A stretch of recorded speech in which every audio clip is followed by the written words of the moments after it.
আমার একেশ পাকিবে, দন্ত নড়িবে, সম্বল হবে মোর লাঠি।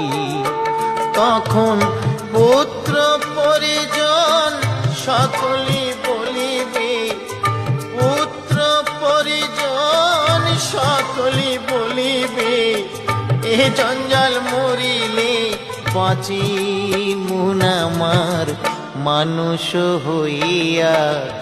জন্ম লোভিয়া মানুষের করিলাম কি, আমি মানুষ হইয়া জন্ম লোভিয়া মানুষের করিলাম কি।